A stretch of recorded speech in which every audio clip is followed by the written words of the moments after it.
we have John, the Rhode Island Director of Clean Water Action. He's a plastics guru. He co-chaired the Governor's Plastics Task Force. If you've spent time with John, you know he carries around containers of water with him.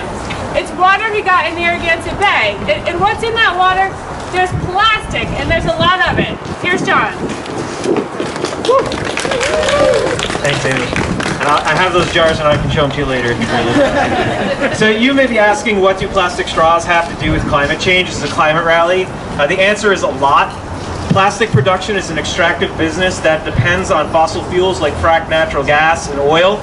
Plastics are made from these petrochemicals, and as we turn towards renewable energy, electric vehicles, and other measures to reduce our carbon emissions, the fossil fuel and chemical industries will seek new ways to keep their profit margins high. They need a product for all of the raw material that they want to continue to produce, and they have set their sights on plastic. Industry analysts predict that global plastic production will increase to somewhere between 3 and 4 times the amount produced today by 2050.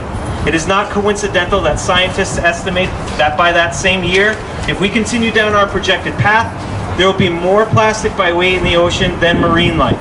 This problem of marine plastic debris is not something that happens just in Southeast Asia or in the middle of some swirling garbage gyre in the middle of the ocean.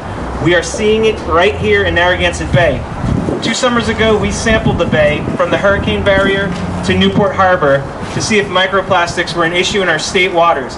As we emptied our first sample into the sifting tray, it came out like cranberry sauce out of a can. The reason? There were tens of thousands of larval crabs crammed into our cylindrical collection container.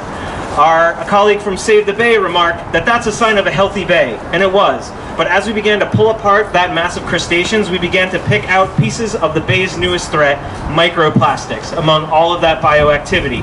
We found microplastics in every single sample we collected.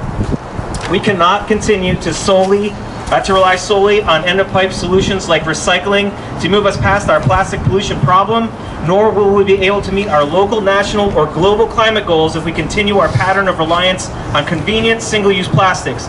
Instead, we must stop pollution at its source, which is what this bill does. It requires businesses and customers to stop a minute and think about their decisions. Prohibiting the unsolicited distribution of straws will not solve our plastic problem, but it is a very good and very important first step. So thank you, Leader McCaffrey and Chair Bennett, for your early leadership on these important efforts to break free from plastic.